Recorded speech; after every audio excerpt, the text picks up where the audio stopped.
أعوذ بالله من الشيطان الرجيم. يا أيها الذين آمنوا اتقوا الله وقولوا قولا سديدا يصلح لكم أعمالكم ويغفر لكم ذنوبكم ومن يطع الله ورسوله فقد فاز فوزا عظيما. إنا عرضنا الأمانة على السماوات والأرض والجبال فأبين أن يحملنها وأشفقن منها وحملها الإنسان إنه كان ظلوما جهولا. ليعذب الله المنافقين والمنافقات والمشركين والمشركات ويتوب الله على المؤمنين والمؤمنات وكان الله غفورا رحيما. العظيم. Thank you, brother. Welcome to this seminar on harnessing experiences towards achieving the SDGs.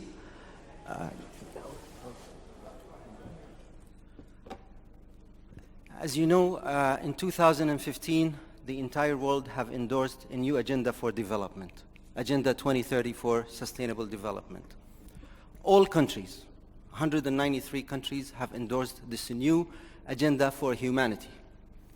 This time, unlike the MDGs, it's not top-down, it's bottom-up. Over 7 million consultations have taken place. The countries, including our member countries, the 57 member countries, have signed on this new agenda. This time, it's comprehensive. It's about social development, economic prosperity, and environmental protection. It's not only for developing countries, it's for developing and developed countries. All stakeholders are engaged, NGOs, public, private, parliamentarians, you name it. So everybody is really engaged in this process. Every year in July, the United Nations are organizing high-level political forum where basically all the stakeholders present their progress over the year. Countries will present national voluntary reviews on their progress, what they are doing for the SDGs. 22 countries presented their national reviews last year, and 44 countries will present this July. And for us here today, the focus really is on the governments, how they are mainstreaming the SDGs into their national development plans. What are the challenges that they are facing in implementation? What are the challenges that they are facing in really making progress? 2 years, please the translation, make sure the translation is taking place. 2 years almost have passed and we are still grappling with the issue of planning. Are we making enough progress? Do we have enough funds? This is what's on the mind, I guess, of many of the 57 delegations that we have with us in our annual meeting these 2 days.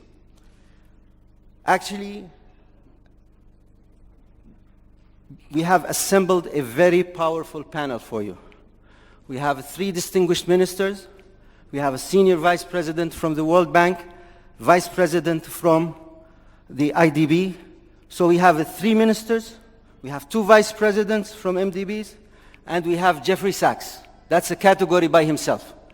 So all of them have been ministers, even Dr. Mahmoud and Dr. Mansour. So Jeff, you're talking to 5 ministers next to you.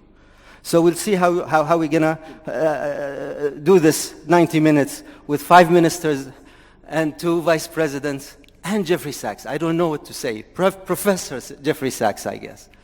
But before we start, actually, despite his busy schedule, His Excellency the President, Dr. Bandar Hajjar, decided to spend a few minutes with us, and please help me welcome him to give his opening remarks.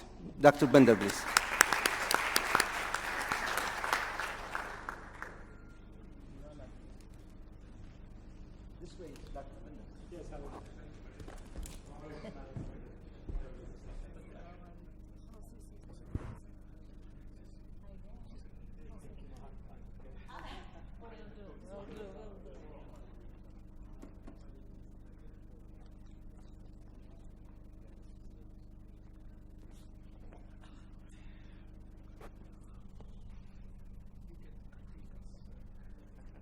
بسم الله الرحمن الرحيم.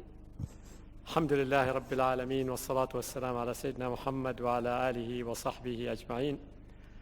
أصحاب المعالي محافظي البنك الإسلامي للتنمية، أصحاب المعالي، أصحاب السعادة، ضيوفنا الكرام، السلام عليكم ورحمة الله وبركاته. أود في البداية أن أعرف باسمي واسم مجموعة البنك الإسلامي للتنمية عن شكرنا وامتناننا لتلبية دعوتنا والمشاركة في هذا الملتقى الهام، وأنه لمن دواعي سروري واعتزازي أن أفتتح هذا الملتقى الهام حول تسخير الخبرات لتحقيق أهداف التنمية المستدامة، والذي يمثل فرصة لتبادل الآراء والأفكار بين صناع القرار والمؤسسات التنموية والخبراء حول السبل المثلى لتحقيق أهداف التنمية المستدامة 2030. إن تنوع الخبرات والتجارب التي اكتسبتها دولنا الأعضاء يمثل رصيداً هاماً يجب الاستفادة منه لرسم الاستراتيجيات واستنباط الحلول العملية والمبتكرة للتعامل مع تحديات التنمية المستدامة.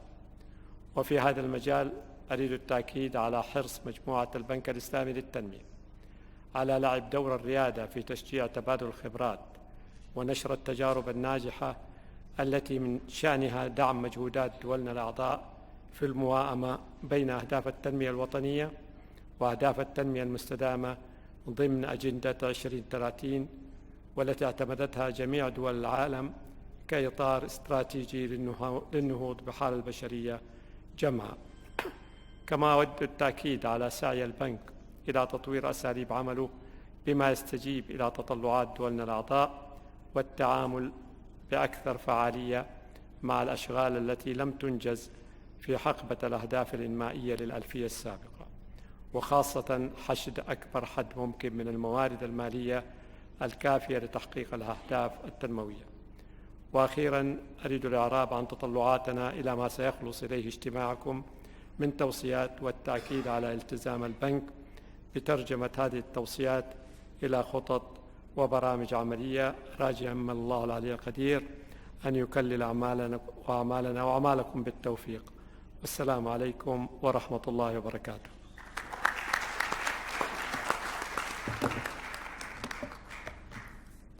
شكرا دكتور.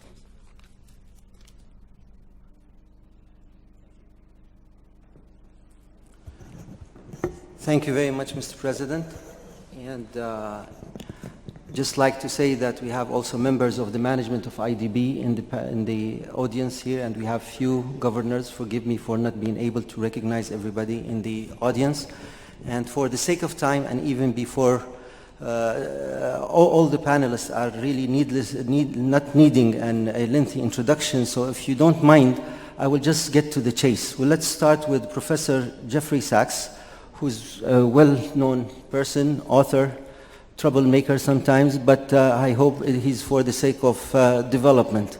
He's a champion of the MDGs and the SDGs, and we'll ask him to basically set the stage for us. A few months back you came to IDB and you gave a very nice lecture. You gave some homework to all the development practitioners. You told them go and memorize the SDGs and teach your children about this. We cannot do this to the ministers, Professor, please. So, but at least what do you see? Please set the stage for us. How is this really owned by the governments? And what do you suggest for the governments to really be effective in achieving development impact for their constituencies? Thank you very, very much. Thanks to all of you for the great honor you give me to be here.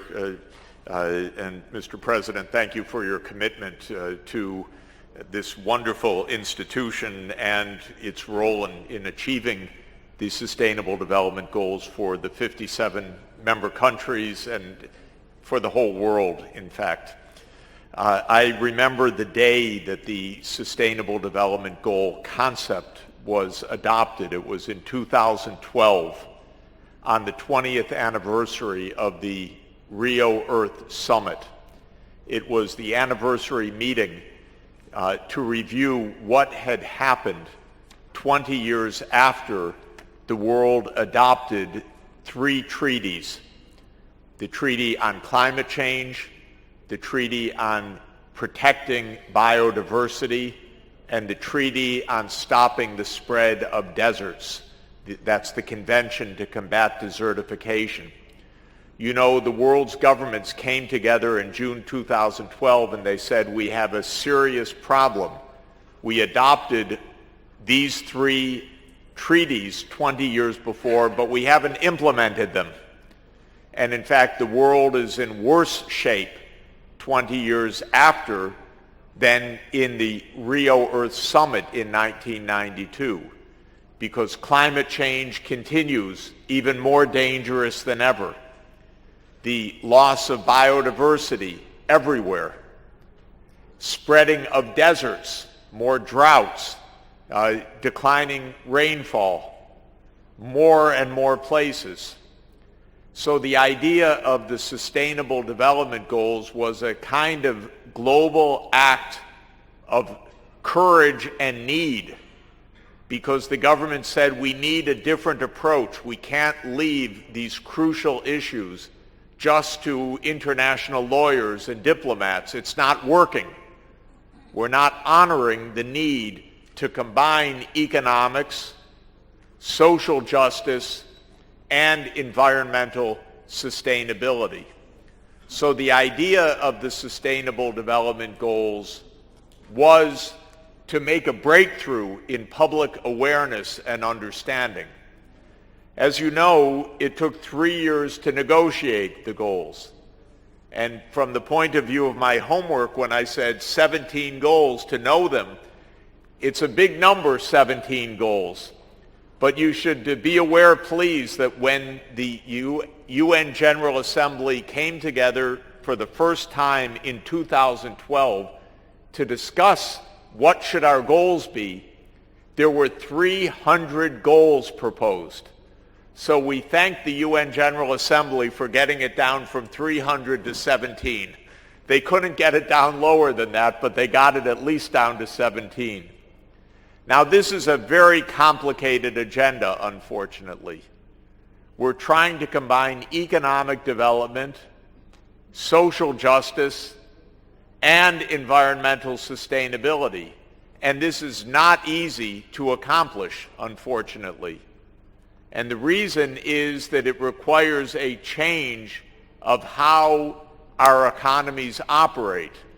New energy systems, new information technologies, new agriculture patterns. And this is not a simple agenda. And therefore, with governments grappling with this agenda, everybody is having a hard time, because it's a complex set of challenges. It's not just political will, as is sometimes said. It's really a complex set of challenges. For the IDB, it's even more complicated. If you look across your 57 members, you have some countries that are in dire need of basics. There's hunger, there's drought, there's famine, there's poverty, there's lack of education, there's healthcare crisis, and so some of the basics are still very urgent. For many other countries, members are either upper middle income or high income countries, and they face a different set of challenges. For example, how to become innovators and upscale the technologies for continued economic progress but also to recognize the challenges of climate change, for example, which is not very simple because, as you know, to face climate change, that requires a decarbonization of the world's energy system. But we're at the very center of the hydrocarbon system where we are today. And so how to reconcile the climate change agenda, the energy transformation, and the fact that oil and gas is at the very heart of the economy of many countries among your members, and coal is a major factor, say, in the Indonesian economy. These are realities, and they're very tough realities. In my own country, since we have so much coal, oil, and gas, our president wants even to pretend that this isn't a problem. But it's not going to work because it is a problem. And so you can't just pretend it's not a problem. You have to face it and understand what the real challenges are. My own view is that this set of challenges requires major technological advances. For example, again, even though we're at the center of the oil and gas industry for the world, and I always say that the Gulf is the low-cost provider of oil and gas for the whole world economy and should be the low-cost provider, this region still could be the low-cost provider of advanced solar energy, and I know that's a major commitment of the kingdom, for example. And that requires advanced engineering, it requires new technologies, it requires new breakthroughs. Many of your members could be powerhouses of solar energy across the Sahel, for example, countries that have not had too much fossil fuel. They have a lot of sunshine, and with the right engineering, this could become a total positive transformation. So part of the challenge is to mobilize the technological know-how. And I'll just make one more word, and then I know there are many wise people to speak. My own belief is that one of the solutions is to empower the universities to be centers of thinking and learning and training for advancement in 21st century technologies and new approaches. And we have many leading and very esteemed government ministers on the panel. And my recommendation to the government ministers is look to your universities to help provide a knowledge environment, a technology environment, a learning platform, incubation of businesses so you're making your own Silicon Valleys of new businesses around the new technologies. Often universities have been seen, well, you do your teaching and please stay out of the rest of it. But I think for this 21st century agenda, it's more important than ever to foster world-class universities to be at the leading edge. 4 years ago, then Secretary General Ban Ki-moon asked me to help establish a knowledge network. We call it the Sustainable Development Solutions Network. I want to emphasize from the bottom of my heart how this network is available to the Islamic Development Bank and to all of the members.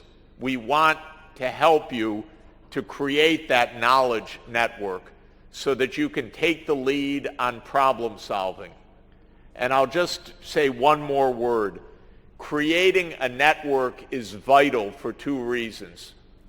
First, every country faces its own challenges. And so you need expertise within each of your countries. But also solutions found in one place at least can give ideas, can help to promote finding solutions in other countries. If you have a strong network of universities that are members of the OIC, that are members of the Islamic Development Bank, I think this could be transformative. I want to do anything that I can to help you to accomplish that, and I also know I convey that sentiment and also the good wishes of Secretary General Antonio Guterres in that effort. Thank you very much.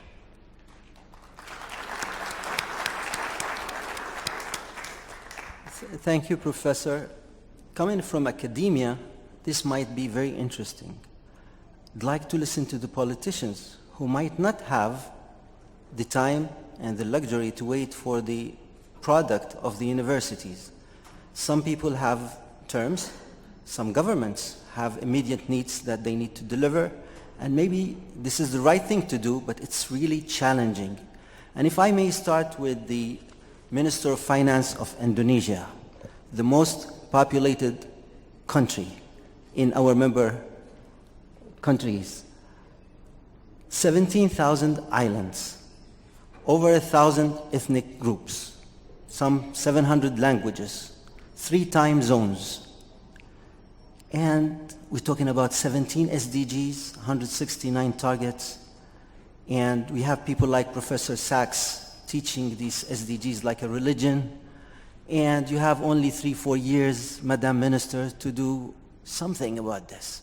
How do you go about prioritizing these things? What do you do? How do you handle SDGs when it comes to such a very challenging and interesting and promising country like yours? And by the way, forgive me just for the sake of time, all the people who are sitting at this panel are very distinguished people. If we're going to take the time to talk about their bios, we will lose a lot of time. But this minister in particular is very special, not only because she was the best, she was voted the best finance minister in Asia for a couple of times, but because she was also a CEO of the World Bank. So she was a minister, came to the MDB, and went back to the ministry. So now we know what she's talking about here. So, Madam Andrawati, please.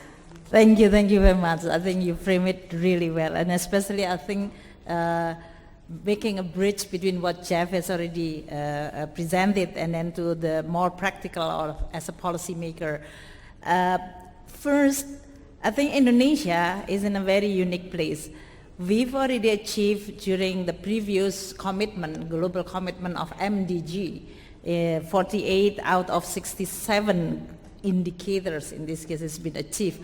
Some of them is still like behind. For example, like clean water, even sanitation. You mentioned Indonesia, 17,000 islands. So we have a lot of water, but that is the sea water. Clean water is different business in this case. So we really need still have some homework. But if you compare it, many of the ASEAN Pacific country, Indonesia is relatively well in achieving the MDG. Now fast forward, we have the SDGs starting 2015. Jeff is among those, the midwife of this SDG. Mahmoud is also among the midwife, I think, in this case. So when we talk about the SDG, 17 goals with 169 indicators, that's quite a lot. Jeff mentioned this is a complex target or framework. And if you put it, this complex thing in the real political reality, I think it's even more complex. I don't have to mention about the United States because we have Jeff Sachs talking about the United States. But since 2015, when the world committed to this SDG, the world changed a lot. The global environment is not even friendlier. The weakening or continued weakening of the global recovery, the normalization of the monetary policy in advanced countries, many political elections have a result that producing leaders which is the commitment may be different from the previous one. And then we also have, with this weakening global economic environment, the commodity price and global trade is also continue weak. This is the reality of what we call it the first year of the implementation of the SDG. So we have a complex set of goals, putting in a complex political environment. Then we have also a new environment challenging, which for many countries is committing, although you mentioned this is for developing and developed country, but mostly for the developing country, it's much, much more challenging. For the commodity producer country like Indonesia, Nigeria, I know my friends, Cote d'Ivoire, then this is going to be something which is even more. For commodity importing country, maybe there's still a little bit room to breathe with this lower commodity price. So how Indonesia is going to do in First, delivering this global commitment, but at the same time still committing with our own national goal. Luckily, in this case, for Indonesia, SDG is not either or, whether you are committing to SDG or you have to commit to your own national goal. This is exactly almost framing what the Indonesia current situation development challenge.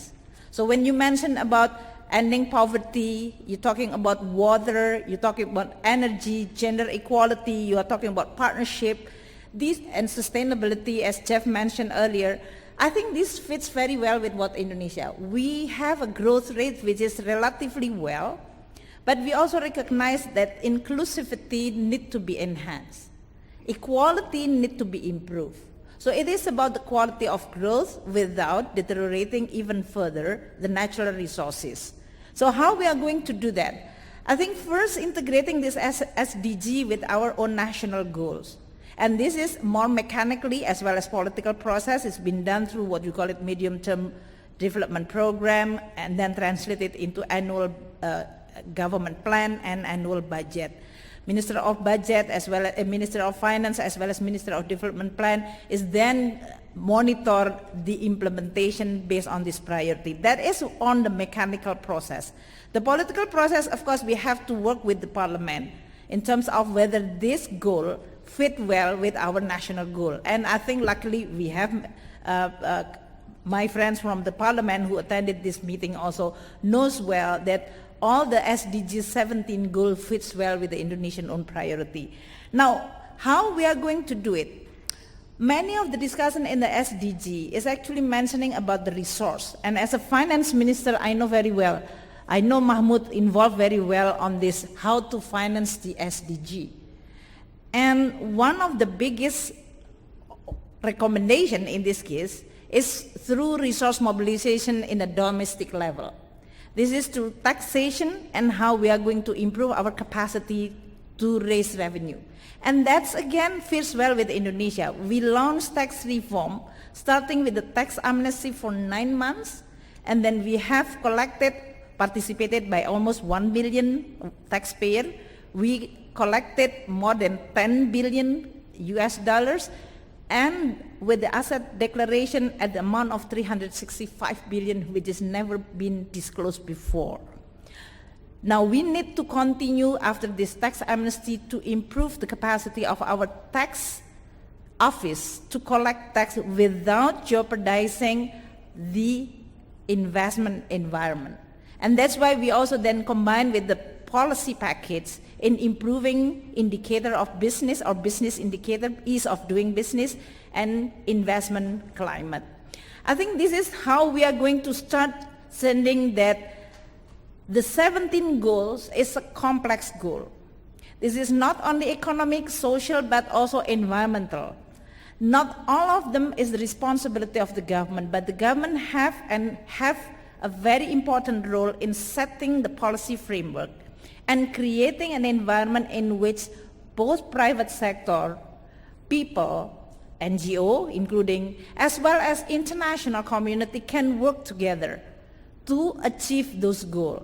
And this is exactly what the Indonesia is trying to do in creating those platforms for those international community as well as our own domestic player to achieve this goal.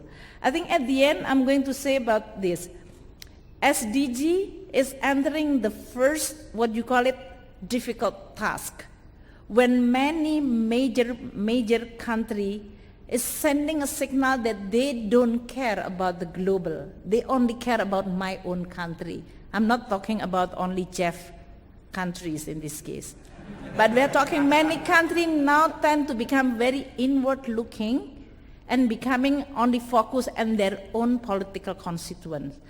I think the conclusion is going to be like this. Many people feel that they are not getting the benefit of all this global commitment or globalization. They feel they're left behind. This is only the discussion of all those people who actually in the circle of the, what you call it, decision maker. While people on the street feel that they are not actually included in those conversations. And that's why maybe this is one thing that we really need as a policymaker. This is the most challenging task.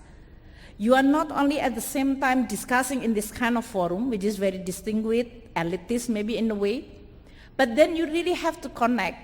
Jeff mentioned about one thing that we work with the university. I think that's one channel, and I agree fully with that, because I think the university is going to be the institution that produce the intellectual leaders, but at the same time we expect them to connect with the people. But we really have to work with other institutions, political parties. We only talking about NGO, but we never really mentioned about political parties. How they are going to commit with this kind of, because they are the one who's going to nominate the leaders, they are going to make a decision, they are going to set sometimes goals. And we never actually included here in this kind of conversation with them. And you can see that the political leaders, political party can really make a lot of difference. And I really want this to be then asked that maybe the way we not only discuss, but the way we are going to implement this kind of global goals, we really have to make sure that it is inclusive enough. Inclusive means that all the formal institution as well as informal institution can connect. And with technology, I think this can be done. So I really want to appeal on this area that we are going to discuss more on those political process, the budgeting process, and the political, the consultative process with the wider stakeholder. Thank you. Excellent. Thank you very much. Inspiring, practical, but inspiring. You agree with me? The parliamentarians, by the way, are key, I think, in also the oversight of governments. In this regard, unfortunately, we had the Assistant Secretary General of the UNDP, but he was called to the UN and he had to be there this morning, so he left. But we launched a handbook for parliamentarians in the oversight of the SDG process. And if somebody from his team, I think Roberto, later on, perhaps you can give a few words for this. So I agree with you. I think it's the ownership by all the stakeholders. And what you are bringing here, I think, go to the parties, even before they win elections. Make it part of the DNA of the party programs, basically, how it's anchored to the SDGs. This is very interesting. Thank you very much. If I may move to Minister Fakhouri. Fakhouri is a very distinguished minister, without going back to the bio, but he's very eloquent in articulating the challenges that his country is going through, yet his country will submit to July's high-level political forum their national voluntary review on the SDGs. And something struck me, Minister Fakhouri, with all the challenges that you have in your country, how on earth can you talk about the SDGs while you have some hot potatoes on your hand? Please, go ahead. Thank you, Dr. Rami. It's a great privilege to be with all of you with this distinguished panel, to be hosted in our great brotherly kingdom of Saudi Arabia in Jeddah. And my perspective, obviously, is going to be a policymaker for an upper middle income country, Jordan. That's at the low end, because upper middle income, 5 to close to 12,000, there's a big difference in the range.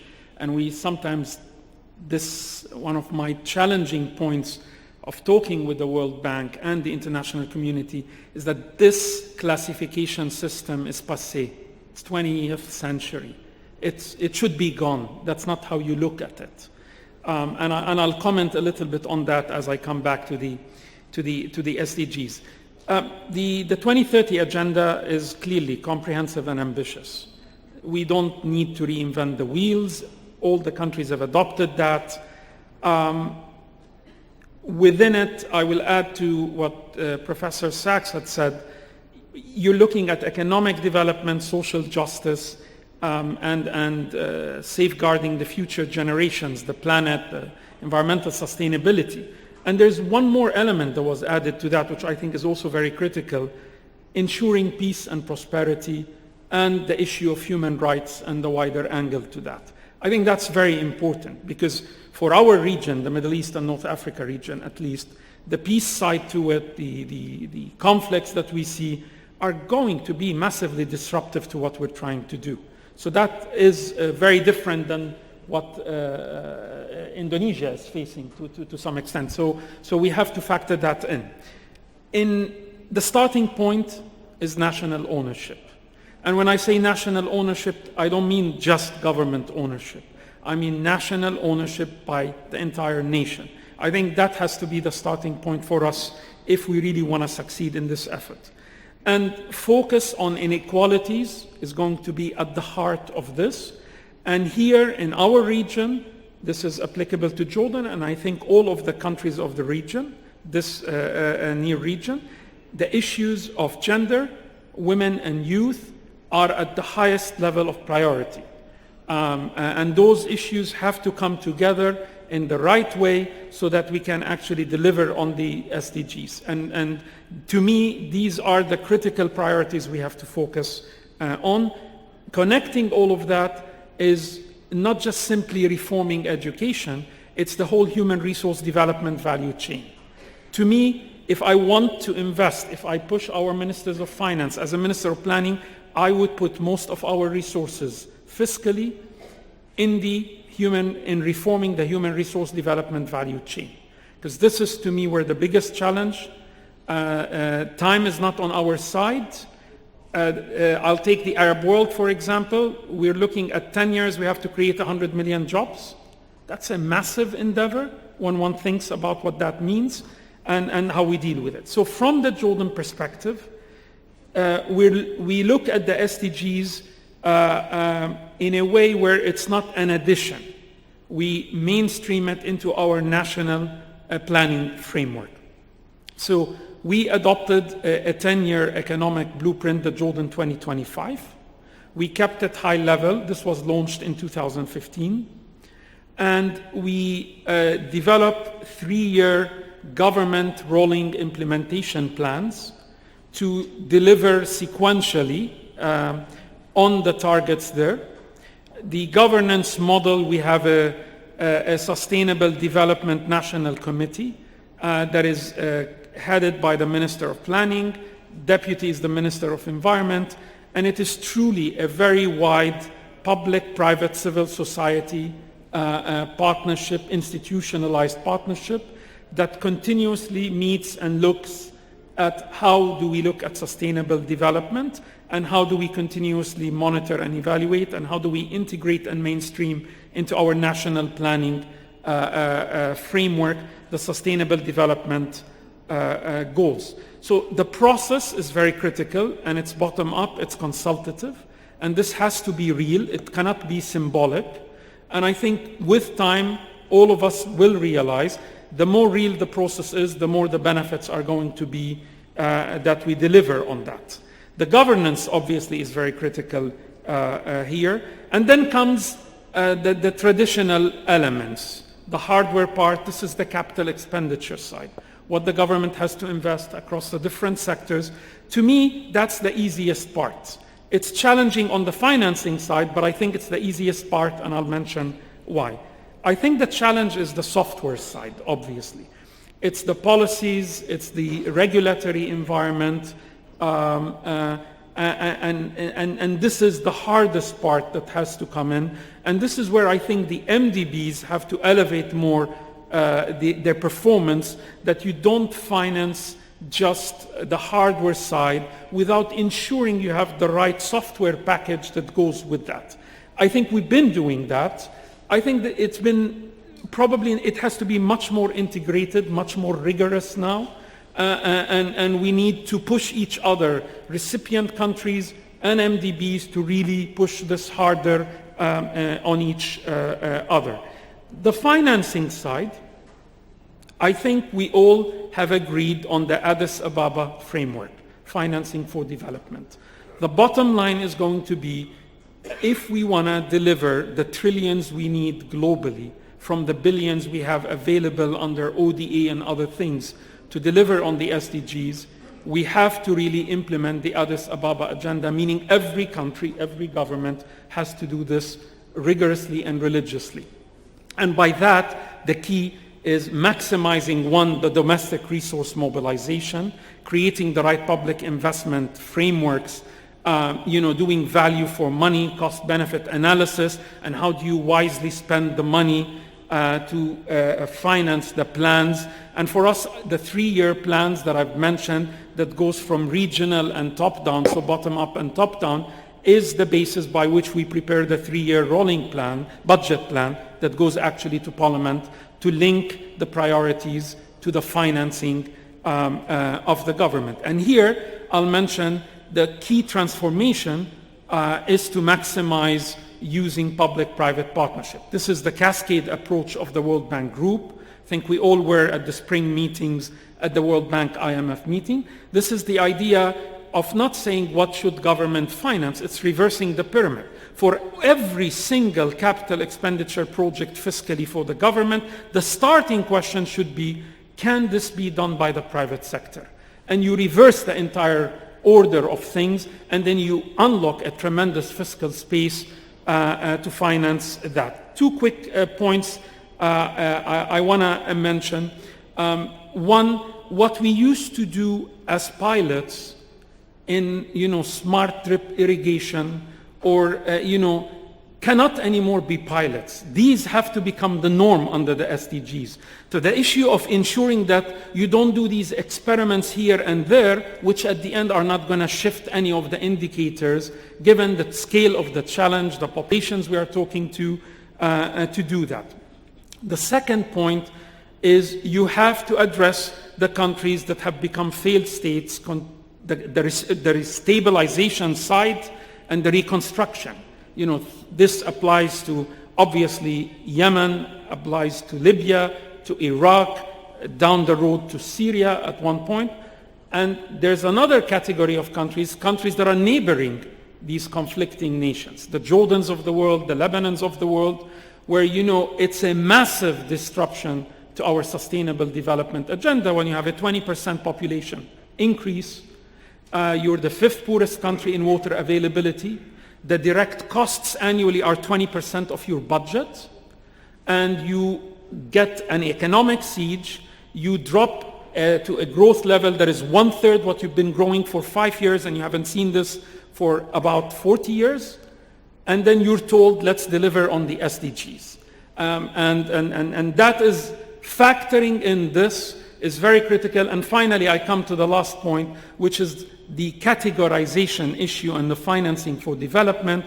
Jordan pushed very hard, starting in 2015, the World Bank and the IDB jointly responded that middle-income countries affected by crisis, hosting huge numbers of refugees, you can't look at the financing, let the development financing follow the refugees in a similar manner that we have been transforming financing for development to follow the carbon rather than the classification of upper, lower, and doing that. And hence, some of the initial successes, but they have to be scaled and sustained, the Global Concessionary Financing Facility of the World Bank and the Islamic Development Bank, which are providing some improvements, but the scale is not still there, and we need to really scale this up significantly. I'll stop there. And thank you, Rami. Thank you very much. Actually, admirable that you're not losing sight of the SDGs while you're dealing with all these challenges. And you mentioned the region, these countries. You mentioned Syria, for example, latest estimates talking about pushing the country 50 years back in terms of development. They're talking about 300 billion plus to restore one country back to where it was just 6 years ago. And you can imagine the pressure on the neighboring countries. You can imagine the pressure on generations to come as a result of these conflicts. And this is why I'm saying it's really admirable to keep sight on the SDGs and at the same time deal with all these issues. I think the issue of fragility should not escape us as we talk about SDGs for several of our member countries, unfortunately, and we just look forward hoping that the focus will shift back to economic development away from this destruction that is really sending us back so many years in terms of making progress. If I may move, thank you, Imad, if I may move to Africa, the promising region. the challenges that Africa, it's the fastest growing, you are right. But at the same time, the challenges are enormous. The World Bank, and forgive me, Mahmoud, they make a big deal of we got out of poverty, we are below 1 billion in terms of people in extreme poverty. 789 million, okay. But allow me to say that maybe this is because of China, because of India maybe. And we brought the number of the poor down from 2 billion to less than 1 billion, or as Mahmoud would like to say, 789 million. But it's because of two countries mainly. In Africa, the absolute number of poor has risen from 250 to almost 390 million from 1990 to 2012. Mrs. Kaba, distinguished Minister of Finance from Côte d'Ivoire, could you share with us your thoughts, the challenges that you are facing in your country as a sample, basically, of some of the neighboring countries in sub-Saharan Africa? Floor is yours, please.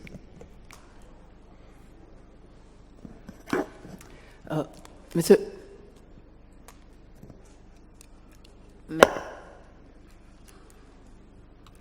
je voudrais vous remercier, donc m'excuser de parler en français, je pense que je suis peut-être la seule sur le plateau.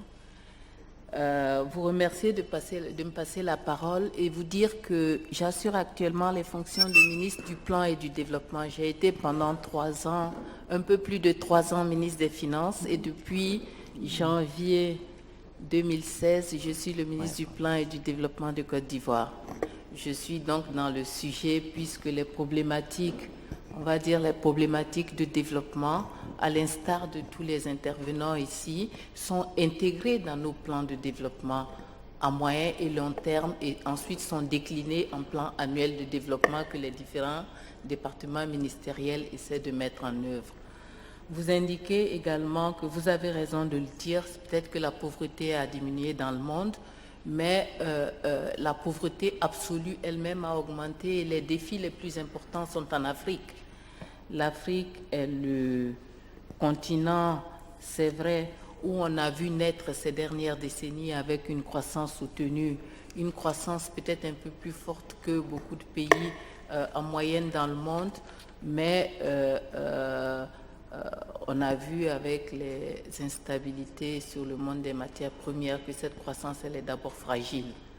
Elle est fragile et on a constaté également en termes de résultats, parce qu'il faut mesurer aussi l'impact des SDGs, que malgré la croissance soutenue, il faut également trouver les moyens de traduire cette croissance en réduction de la pauvreté.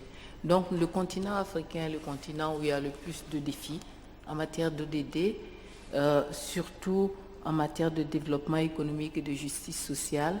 Surtout, cette problématique est la plus accentuée en Afrique au sud du Sahara, dont la Côte d'Ivoire fait partie. Alors comment dans notre sous-région, qui est là, on peut dire peut-être la plus pauvre du monde, comment traduire l'agenda 2030 en action pour accompagner, pour aider donc à rejoindre l'agenda mondial quand on sait que les pays d'Afrique subsaharienne, avec bien sûr la Côte d'Ivoire, doivent faire face à tous les défis en termes d'infrastructures économiques, en termes d'infrastructures sociales, en termes de formation, en termes d'emploi, et tout cela dans un environnement où on doit également affronter ce qu'on appelle aujourd'hui le défi du dividende démographique, une jeunesse forte. Une jeunesse qui, bien entendu, doit être éduquée pour être harmonieusement insérée donc, dans le système de production nationale. Alors, je l'ai dit, cela nécessite bien sûr de la part de nos pays d'élaborer des stratégies à moyen terme, à long terme également, qui intègrent toutes ces préoccupations à la fois, des défis en matière d'investissement public et privé, d'envergure pour adresser on va dire les insuffisances. Vous avez parlé tout à l'heure d'énergie. Les infrastructures de transport en Afrique, elles ne sont pas suffisantes pour pouvoir inciter suffisamment le secteur privé et créer un environnement d'investissement stable. Mais également, il faut faire face aux questions sociales en matière d'éducation, de santé, d'eau potable. Il faut adresser la préoccupation donc des nouvelles technologies de télécommunication pour que l'Afrique puisse s'arrimer aux nouveaux moyens de communication. Donc, c'est toutes ces préoccupations que nous traduisons dans nos plans de développement, les plans globaux, mais également les plans sectoriels qui sont mis en œuvre par les différents départements ministériels. De façon globale, en fait, il s'agit pour nous donc d'accompagner nos économies pour passer d'économies de matières premières. C'est le cas de la Côte d'Ivoire. Vous avez vu que nous sommes premier producteur mondial de cacao et le pays fait face à de grosses difficultés avec la chute drastique du cours du cacao. Et les pays africains producteurs de pétrole ont subi les mêmes perturbations dès que il y a eu ces dernières années donc des difficultés avec le cours du pétrole. Donc, c'est dire que le premier défi pour nous, c'est le défi de la résilience, c'est le défi de la transformation structurelle. Comment attirer des investissements pour transformer les économies, on va dire, de matières premières en économies qui mettent sur le marché des produits manufacturés. Créer la richesse d'abord, ensuite penser à sa transformation. Donc, nous avons bien entendu toutes les préoccupations à la fois liées à attirer les investissements, donc mettre en place les réformes structurelles nécessaires pour encourager à la fois l'investissement public et l'investissement privé, mais et donc attirer les investisseurs, créer un environnement favorable à l'investissement privé. Et dans cet ensemble-là, le secteur agricole, transformer le secteur agricole et en faire un secteur compétitif, un secteur moderne, un secteur qui peut retenir la jeunesse est un défi important pour nos pays, à la fois pour la transformation structurelle, mais surtout également pour l'emploi des jeunes et le défi alimentaire. Nous avons également des préoccupations liées à l'urbanisation des villes, en lien avec le poids de notre jeunesse, en lien avec le taux de croissance démographique qui est un taux élevé. Comment faire en sorte que toutes nos villes qui grandissent rapidement puissent être des villes économiquement viables? Parce que lorsqu'on regarde l'économie, la part de l'économie qui marche, elle est souvent dans les centres urbains. Mais ces centres urbains doivent être pris en charge convenablement pour faire en sorte que ces villes-là soient économiquement viables et que l'économie continue donc de perdurer. Comment y organiser la circulation? Comment faire en sorte que les infrastructures puissent suivre le rythme de l'urbanisation, l'éducation, la santé, l'eau potable? Nous avons donc pour répondre aux défis également, nous avons la problématique de l'intégration sous-régionale qui doit accompagner nos pays dans leur insertion dans l'économie mondiale. C'est une problématique importante pour nos pays. Qu'est-ce qu'il faut indiquer également? Il y a la question du financement, qui est une question importante pour nous. La question du financement, c'est vrai que dans nos rapports avec nos bailleurs de fonds, ils insistent sur la question de la mobilisation des ressources internes, ce que chacun de nos pays font. Dans le cadre de mon pays qui appartient aux ensembles sous-régionaux, nous essayons de suivre les indicateurs d'objectifs. Indiquer que cela n'est pas facile, mais on essaie de moderniser nos systèmes de collecte en numérisant, mais également donc en faisant en sorte qu'on fasse les réformes nécessaires pour avoir l'accompagnement suffisant de nos parlements. Et je voudrais terminer en parlant du dialogue social. le dialogue social, qui est un élément important pour amener l'adhésion des populations aux différentes politiques économiques. Je vous remercie.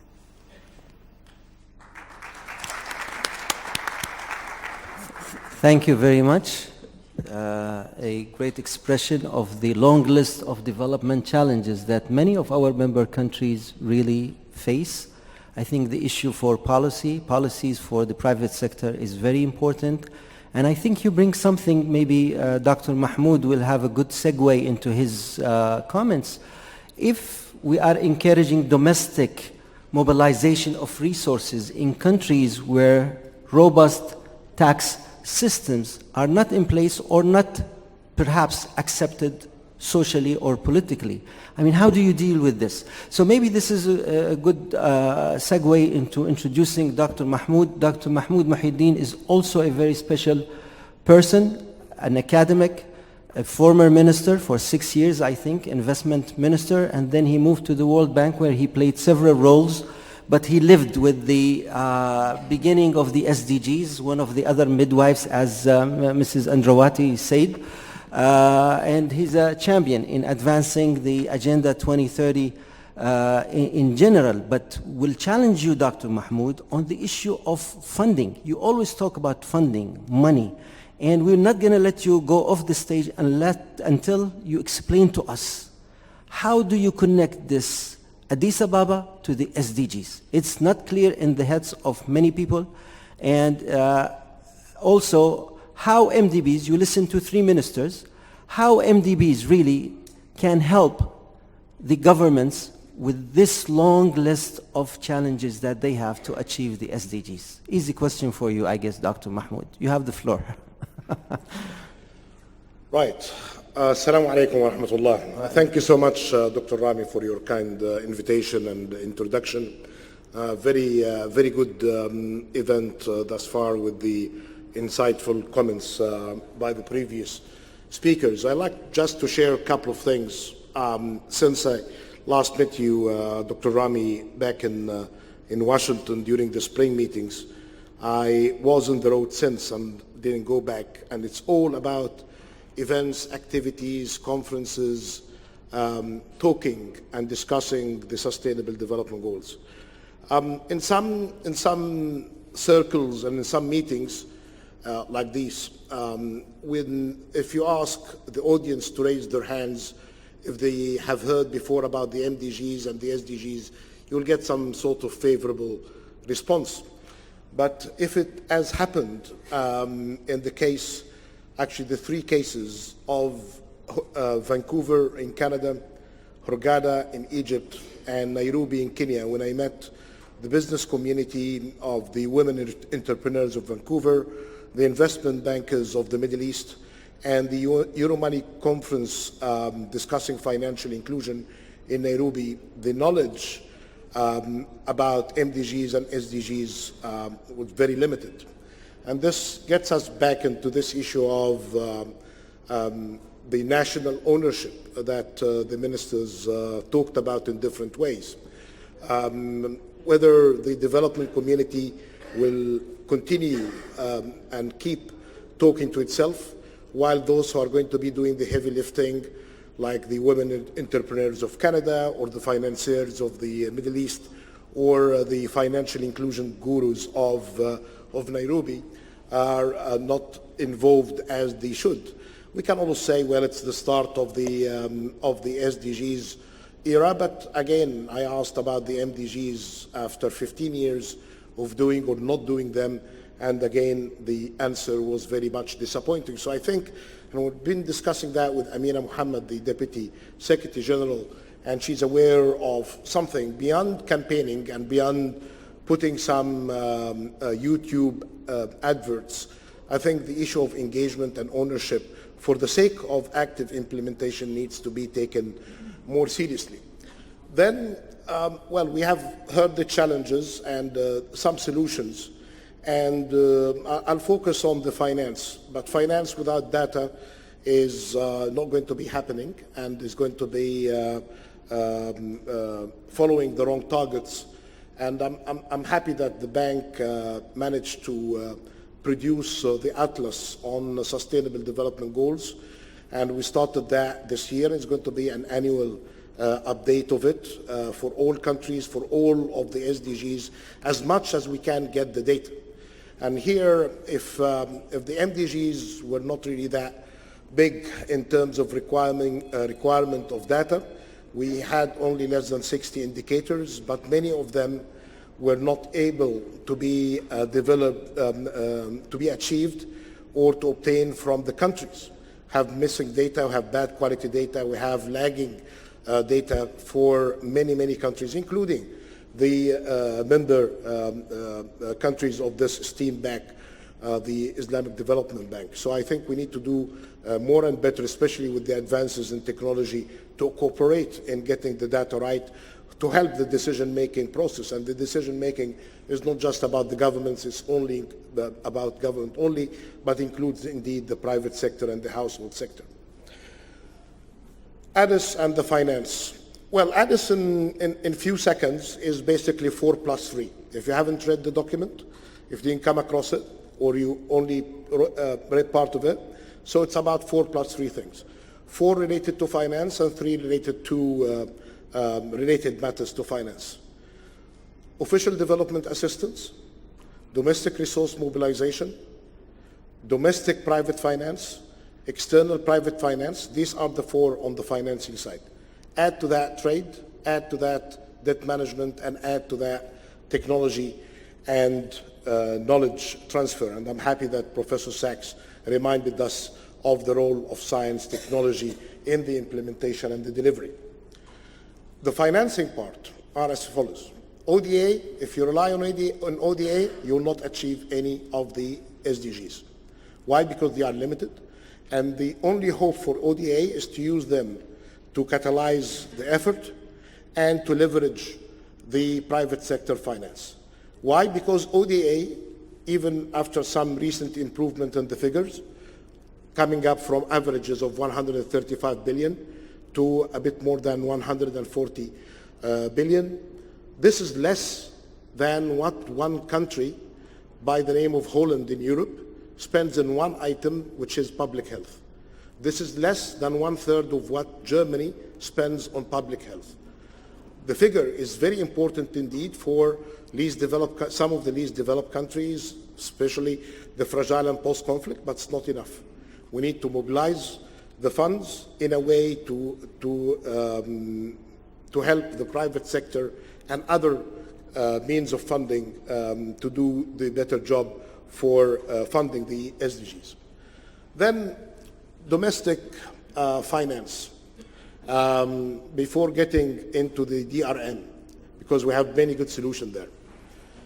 Many of you, and I'm happy that there are many sessions here about financial inclusion, but the figures, including the figures of our Islamic Development Bank members here, are a need to improve. The Arab countries' figure for financial inclusion based on the FINDEX, which is the database for financial inclusion, is 14%. 14%. 14% of the adults do own an account with the banking system or any financial institution. And it is not just that.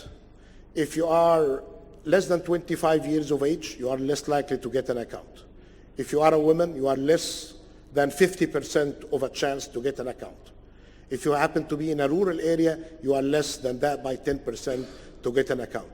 If you are among the 40% poorest in the country, you are less by 10% to get an account. So you end up having no account. And then you get the account. You will be subject then to celebrations, and you may get many people to congratulate you for the achievement. But the bigger question today is not just about having an account. What are you going to do with that? It's just a kind of a means of exchange. Instead of paying by cash, I pay by mobile money or the quick transfers through SMSs and the likes. Or am I included in a better financial services to improve my life, to improve my savings, to improve my access to opportunities, to have some takaful or insurance, to have some sort of support to the system of funding at large? Because this is very much important. The FFD framework is relying a lot on what the private sector can be doing.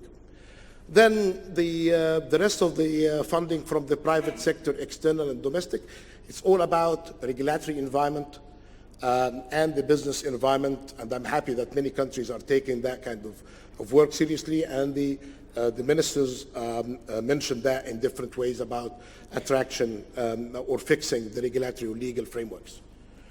But it's all about domestic resource mobilization that will be improving matters when it comes to finance for development. If you are not fixing it, there is no hope for private sector finance, and there is no hope for ODA to reach its targets. So I'm very pleased to have the Honorable Minister Sri Mulyani with us, and she did a very fantastic job by the start of this big tax reform and the amnesty. And here we are in a very important platform for exchanging knowledge. I encourage the ministers of finance and I encourage the experts on taxes, don't leave this great lady leaving Jeddah without asking her what did she do better and differently in mobilizing taxation in her country. I watched her YouTubes. Some of them were in English, which was great. Some of them were in her language, so I asked my good assistant, whom I just recruited, just to give me a summary of what she did. And here, this is the issue of knowledge transfer, because yes, we talk about private sector, yes, we talk about PPP, but the majority of funding for the SDGs are relying on good domestic resource mobilization at the central level and at the subnational level. And this will get me into the end of my intervention now. We always focus on the central level. We check if the tax revenue of your country is less than 12%, if more than 15%, what kind of efforts in mechanization, in automation, in amnesty, in reforming of laws. But what we have seen, and I wish that my good friend Magdi Martinez was here, we worked together on the acceleration agenda on the MDGs on 17 case studies, including in Indonesia and Yemen and the Arab countries, and many countries in the developing world. And we found that the difference between success and failure had been about the institutions and the policy coordination, not just at the top, which is essential. The SDGs is a massive coordination game to solve the problem that Professor Sachs mentioned. The complexity will be solved by coordination. But at the local level, at the subnational level, at the municipalities, we live, all of us, rich or poor, in rural or urban areas, we live in communities supported by municipalities. If these municipalities are not funded adequately, if they don't have the good delivery for education, for health, for essential services, we are not going to be benefiting a lot from any kind of effort at the higher level. What we are seeing now, how your municipalities are being financed, the majority of OIC countries, and I would claim the absolute majority, or the extreme majority of them, are relying on two sources. Some transfers from central government and a kind of informal fees and levy put on them as a burden by the city mayors and the governors. This needs to be reformed if we are going to be seeing any major difference going forward in the implementation of the SDGs. We have two options: to treat the SDGs as we treated the MDGs, and we hope that some countries, as mentioned by Dr. Rami, will save the day of the judgment in limited way here on the year 29, the year 2030, when we are checking what happened right or wrong, and we may be saved as it happened by China, India, Indonesia. Next time we may be saved by them or others. But this time is not going to be that simple, because the demands are huge, and we have seen many of the ills and shocks and problems and tensions and conflicts had happened because of major failures in lack of taking development seriously. I hope we learn from the recent history and we do a better job in the SDGs. Thank you so much. Thank you very much. Thank you, Dr. Mahmoud, for this candid presentation. Inclusion, financial inclusion, only 14% in our region? Yeah, 14%. This is really scary. But also it's about the hardware. I think Minister Fakhouri was saying what they will do with the money is also the software component that will follow. Maybe there should be following with empowerment schemes, with the other issues of what they will do with the money if they open an account, I think. But again, to the issue of tax amnesty, our president was in Indonesia just last month. And when he came back, I asked him, how was it? He said, this minister, she put this system in place and she's doing marvelous. And this was his first comment, by the way, about mobilizing resources from the country inside. So congratulations for this, but at the same time, I'd like to bring attention to something we call reverse linkage in IDB, where we learn from experiences in country X and we try to facilitate to this experience to other countries where the same development impact hopefully will happen. So congratulations, Minister. Last but not least, Dr. Mansour Mukhtar, our Vice President Operation, also a very distinguished person. He was a Minister of Finance in his country, and he played a role also in the formulation of the SDGs. Now, as a VP in IDB, can we ask you in less than 5 minutes, what's the position of IDB vis-a-vis the SDGs? And what are you doing really to cater for the requests that are coming from the member countries? And being an Islamic finance organization, where do you see the potential of Islamic finance basically helping in the achievement of the SDGs? Dr. Mansour. Assalamu alaikum. Thank you, Dr. Rami, and I'm honored to be on this panel. Let me order my intervention around 3 themes. First, in relation to the financing challenge, and secondly, in relation to the institutions, policy and capacity, and thirdly, perhaps around partnerships.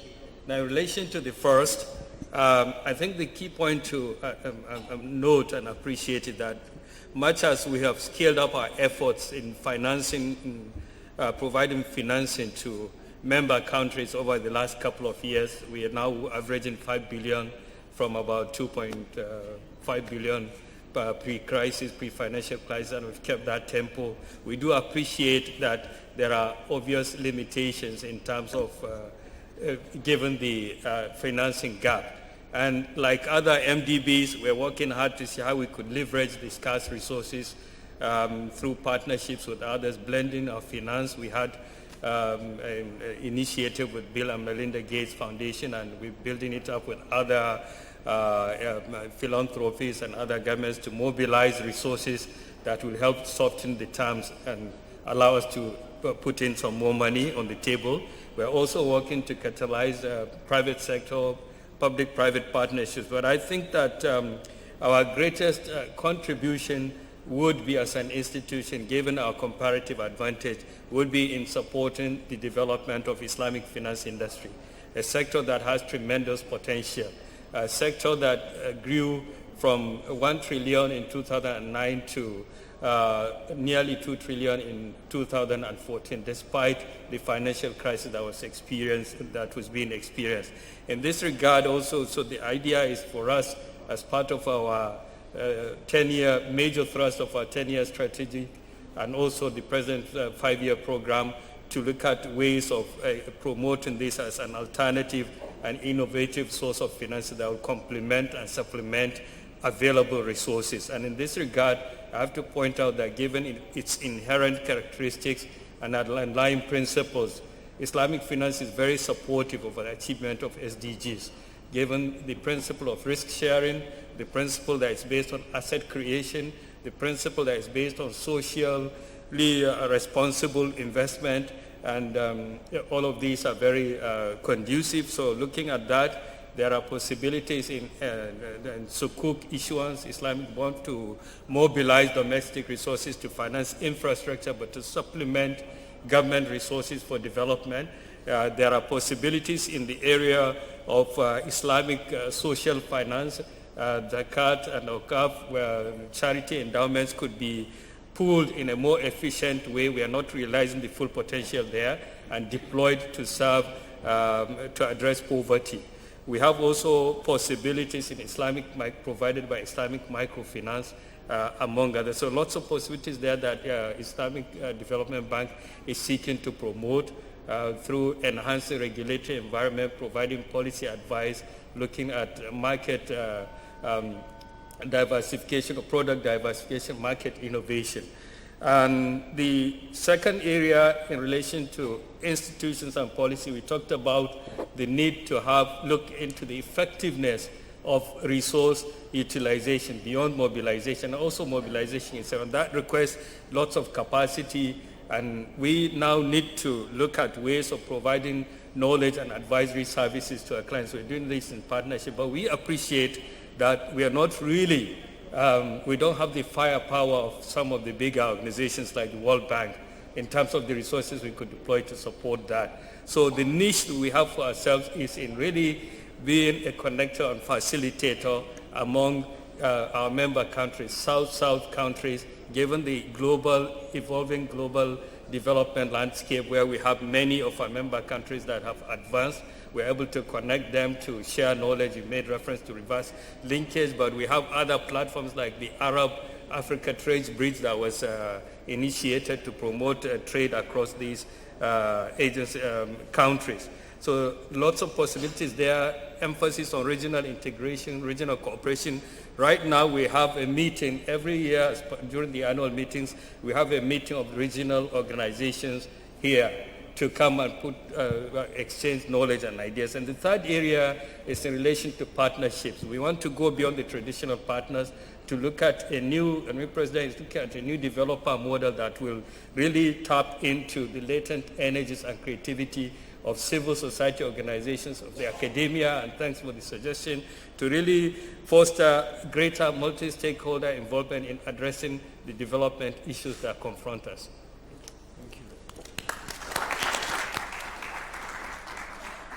Thank you very much. Very interesting discussion. I have the temptation to have another round, but I know if somebody would like to ask a question at this stage, and the time is really running out. I even had in mind to have some of the panelists ask the other panelists some questions, but time did not serve us.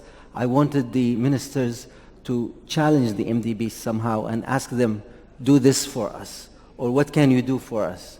And I wanted the MDBs to tell the governments, please open up the following things for us so we can be more effective. But in the interest of time, I think if you don't mind, we'll just go to the audience and see if there are a few questions. We might take a few minutes to at least give you the opportunity to ask a question.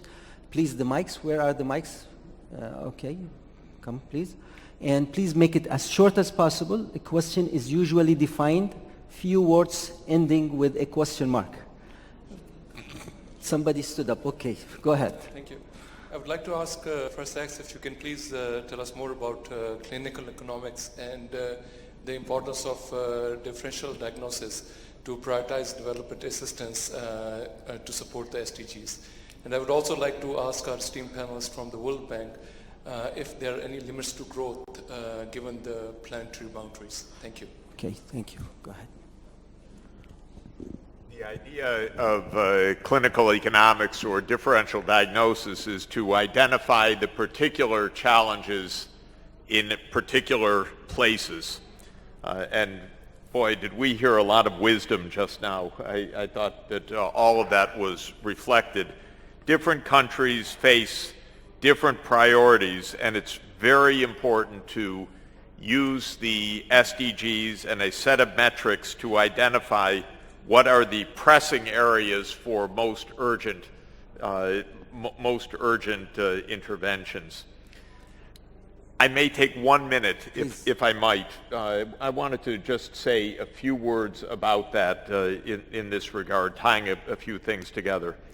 For the low-income countries in Africa, the human development side, education and health remains absolutely the #1 priority to make sure that young people are able to complete a secondary education.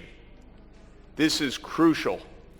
This often requires development aid, even with mobilization of resources. And so I do want to say how important it is that we keep development aid on the agenda, not see it all as only domestic resource mobilization or private sources. And I do have one suggestion for resource mobilization. These wars are so expensive. they are making it impossible to develop. And my country wasted $5 trillion on the wars in this region with no contribution at all to anything. And so if that $5 trillion had gone into Middle East development rather than the crazy wars, think how far ahead the region would be. And please don't invest more hundreds of billions in armaments. This region has been bothered by outside powers for too long. It's time for the region leaders to get together and say, we don't need the wars anymore. We can save hundreds of billions of dollars of our own money in Syria, in Yemen, elsewhere, and tell the big powers, get out of the region, stop bombing us, and we'll get on to development, and there will be hundreds of billions of dollars saved that can be devoted internally to development and also to support Africa's development as well. This is really the key, is to make peace. It saves a lot of money as well as saving a lot of lives. And we've got big armaments industries that want to sell hundreds of billions of dollars more to you. Don't take the bait. You don't need it.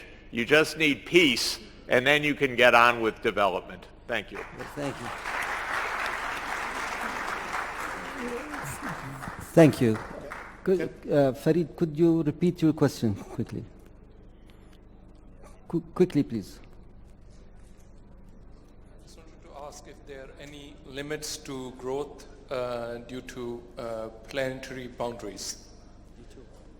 Due to what? Planetary boundaries. Perhaps, Professor X, do you want to? I guess just for the interest of time, you want to say a couple of words on this? It's the resources. Is there any limit to the resources that the planet has? I mean, this is what he's saying. Go ahead, quickly. Sorry, I'll just say one word. We cannot achieve continued growth on the same technologies as the past because global warming, for example, is a dire threat to this region. This is a dry region. Any drier, it's impossible. Water becomes impossible. Any sea level rise, impossible for Indonesia, 17,000 islands. So we need a different approach.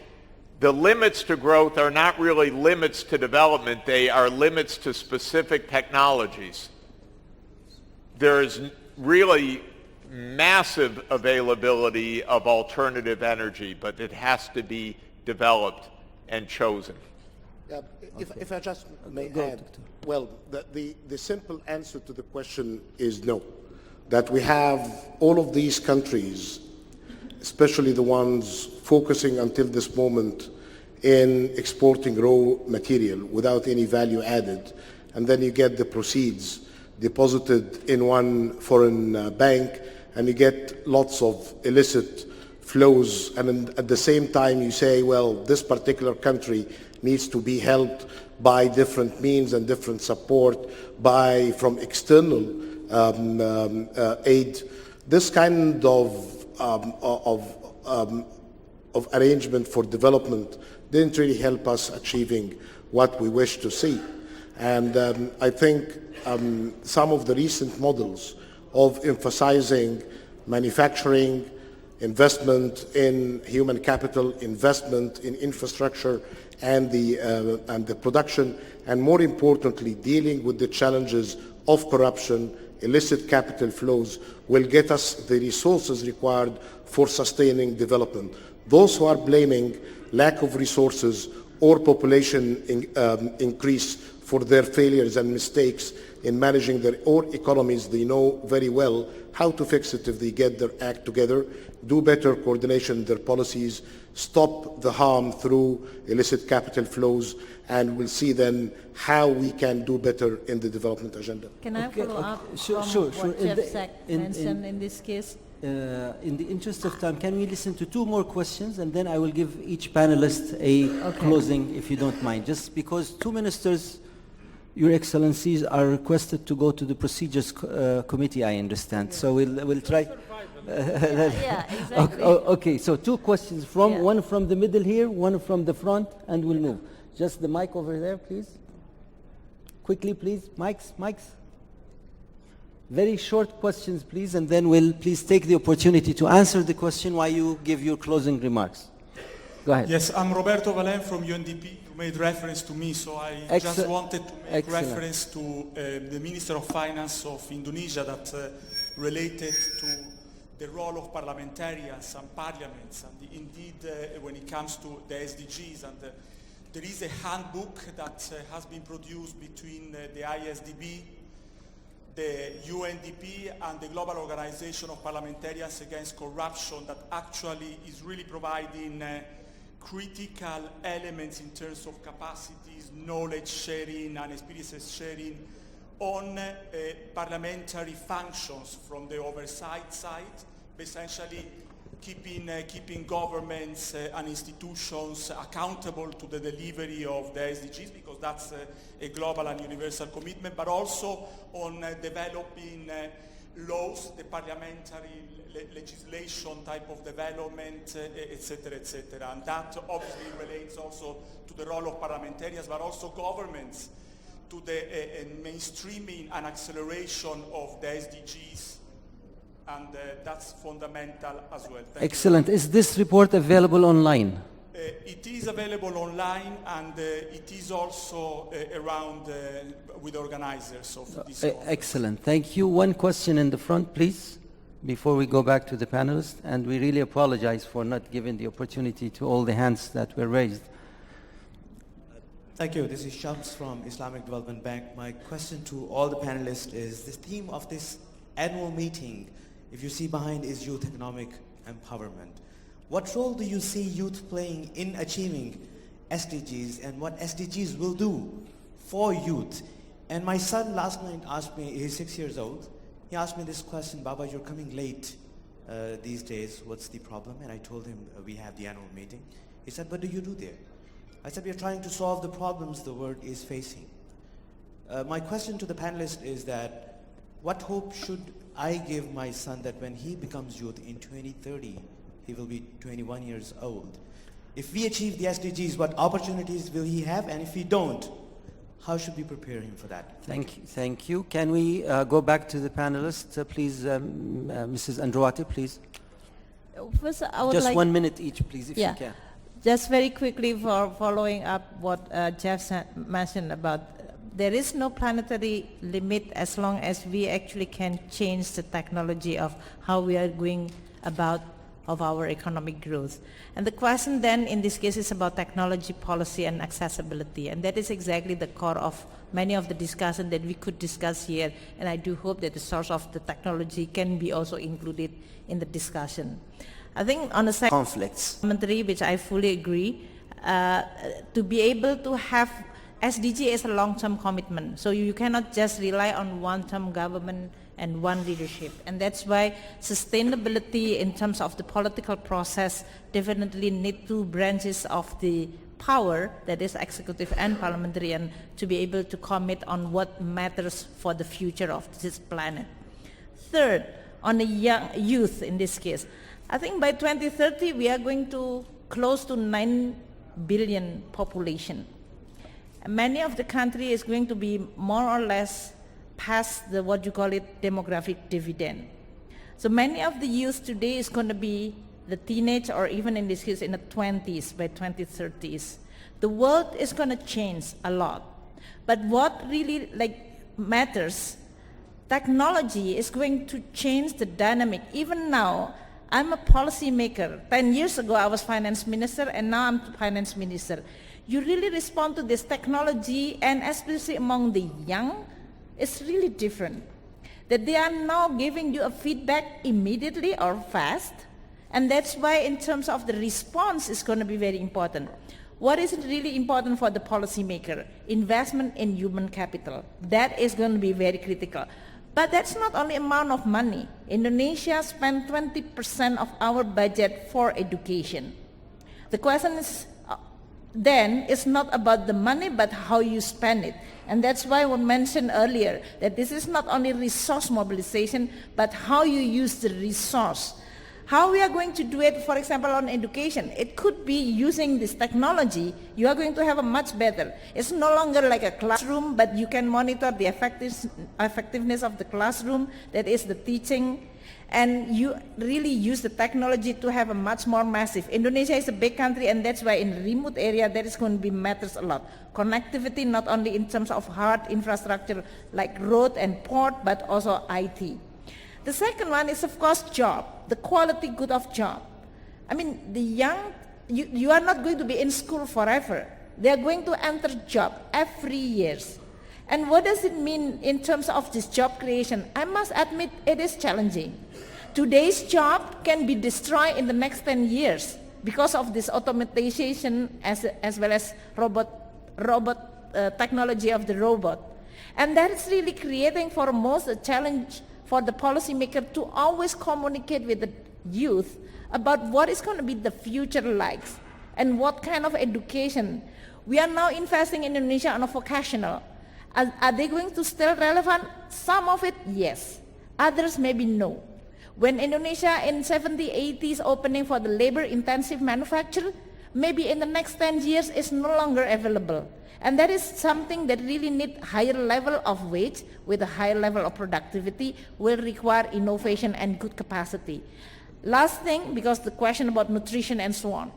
The investment in human capital is not only investment in education, but the first 100 days of when the baby, the inception, starting from the inception, is very important. Nutrition and avoiding stunting. Even in Indonesia, this is really a big issue. How you are going to provide an abundance of food, but at the same time, there are some population which is lack of nutrition.